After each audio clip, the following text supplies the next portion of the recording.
টাঙ্গাইল এলেঙ্গায় বয়ানে গেলাম। যেই বাসায় খাবারের ব্যবস্থা করেছে, বাড়ি এত সুন্দর, চোখ ধাঁধানো বাড়ি, দেখলেই কলিজা ঠান্ডা হয়ে যায়।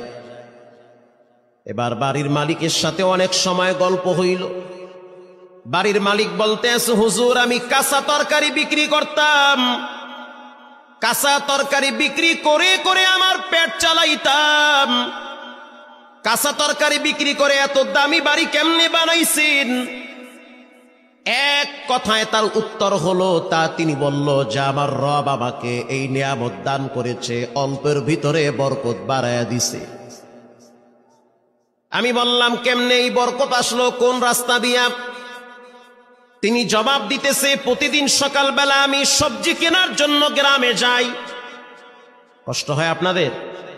সবজি, কাঁচা তরকারি, কদু, ঝিঙ্গা, তুরই, বটবডি, পেঁপে এগুলা কেনার জন্য আমি ভ্যান নিয়ে গ্রামে যাই। আমি রাত্র প্রায় 4টার সময় ঘুম থেকে উঠি। ঘুম থেকে উঠার পরে উজু বানাইয়া অল্প কিছু টাকা নিয়ে আমার ভ্যানটা নিয়ে আমি রাস্তা দিয়া চালাইতে চালাইতে চলে যাই সেই ক্ষেতের দিকে, গ্রাম্য বাজারে। আজান হয়ে গেলে ভ্যান রাইখা আমি নামাজের জন্য মসজিদে ঢুকে পড়ি। নামাজ শেষ হওয়ার পরে আবার আমার ভ্যান নিয়ে আমি আমার গন্তব্যে রওনা হই। ঘটনাক্রমে একদিন সবেহ সাদেকের আগে এখনো পর্যন্ত সূর্য ওঠে নাই। রাস্তা দিয়ে আমি হাঁটতেছি, কিছু দূর যাওয়ার পরে একজন বৃদ্ধা মহিলাকে দেখলাম লাঠিতে ভর দিয়ে দাঁড়িয়ে আছে। আমি ভয় পেয়ে গেছি। প্রথমে ভাবছি হয়তো কোনো জিন হতে পারে। সাদা কাপড় পরা, সাদা চুল, হাতে একটা লাঠি, সেটাও দেখি সাদা লাঠি। ভয়তে আমার কলিজা মুখের কাছে চলে আসছে। মনে করছি হয়তো কোনো জিন হবে, না হয় কোনো ফেরেশতা হবে। পরে বুঝলাম না, সে মানুষ। কাছে গেলাম, সে আমার দিকে হাতটা বাড়ায় দিল। 5টা টাকা দাও, 1 পিস রুটি কেনার মতো টাকা আমার কাছে নাই। গরিব মানুষ আমি। অনেকের দরবারে হাত পাচ্ছি, কেউ দেয় নাই।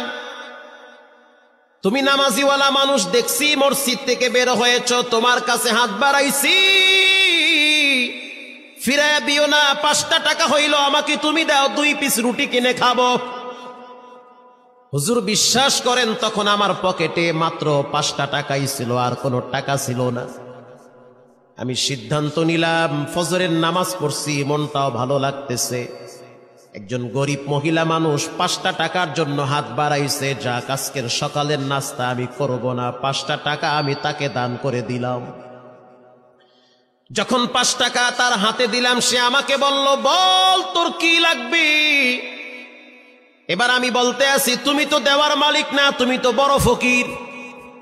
মহিলা বলতে আছে, আমি আর তুমি দুইজনই ফকির, কিন্তু তোমার আমার রব মোটেও ফকির না। আল্লাহু আকবার জোরে বলেন। তুমি আমি দুইজনই ফকির, আল্লাহ কি ফকির?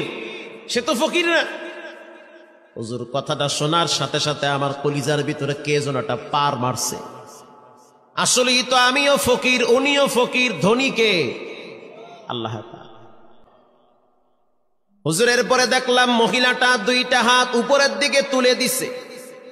দেওয়ার আগে আমি আমার ওই বুড়ি মহিলাকে বললাম যে তুমি একটু দোয়া করো যে আল্লাহ যেন আমার একটা বিল্ডিং বাড়ি করার তৌফিক দেয়, কারণ আমার ঘরে একজন তোমার মতো মা আছে। বৃষ্টির পানিগুলা যখন পড়ে, আমার মায়ের মাথায় গিয়া পানির ছিটা পড়ে।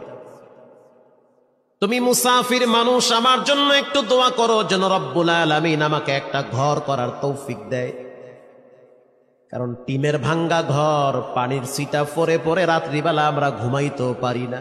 এমন গরিব সমাজে আছে না? নাই, সামর্থ্য নাই একটা বাড়ি করবে। এবার বুড়ি মহিলা 2 হাত তুলে দিয়া বলতে আছে, আল্লাহ, এখনো পর্যন্ত সকালের সূর্য উঠে নাই, এখনো পর্যন্ত দোয়ার দরওয়াজা ক্লিয়ার আছে। আল্লাহু আকবার। আমি একজন বুড়ি মহিলা, জানি আমি দুর্বল, তুমি তো মোটেও দুর্বল না। অতএব তুমি আমার দোয়াটা কবুল করে নাও। এই সবজিওয়ালার জন্য ভালো একটা বাড়ি করার তৌফিক দান করো।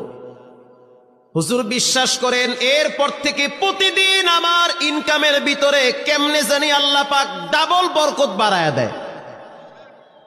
আমি আস্তে আস্তে কিছুদিন পরে দেখলাম ব্যবসায় খালি উন্নতি হচ্ছে। 4-5 দিন পরে আমি ভ্যান বাদ দিয়া টমটম নিলাম, মাল বোঝাই করে ঢাকায় পাঠাই। যখন দেখলাম টমটমেও সাপ্লাই দিয়া কুলাইতে পারি না, তারপরে আমি পিকআপ নিলাম। পিকআপে মাল লোড করে যখন কুলাইতে পারি না, তারপরে আমি ট্রাক লোড করলাম। কন্টিনিউ এখন প্রতিদিন 8-10 ট্রাক আমার সবজি কারণ বাজারে চলে যায়। আর আল্লাহ পাক এত বরকত দিয়েছে, প্রায় 2 কোটি টাকা খরচ করে আমি এই সুন্দর বাড়ি বানিয়েছি। আরো জোরে সুবহানাল্লাহ। দেওয়ার মালিক কে? ওয়া আম্মাস সাইলা ফালা তানহার। কেউ যদি সাইল করে না বইল না, যে তোমার কাছে হাত পাতে অবশ্যই তোমার চেয়ে সে দুর্বল। ঠিক না ঠিক? না বলিও না, কিছু দিয়া বিদায় দাও। আল্লাহ রাব্বুল আলামিন বলেন, ইয়াতলুনা কিতাবাল্লাহ, নিশ্চয়ই যারা কোরআন তেলাওয়াত করে, ওয়া আকামুস সালাহ, 2 নম্বরে যারা নামাজ পড়ে, ওয়া আনফাকু মিম্মা রাযাকনাহুম সিররা ওয়া আলানিয়াতান ইয়ারজুনা তিজারাতান লান তাবুর। 3 নম্বরে যারা আল্লাহর রাস্তায় দান করে, 3 গুণ যার ভিতরে থাকবে, রব্বুল আলামিন বলেন সে সফল, তার ব্যবসা ফাটা লাগবে না। চিৎকার বের বলেন আল্লাহু আকবার। সে সফল, কামিয়াবি।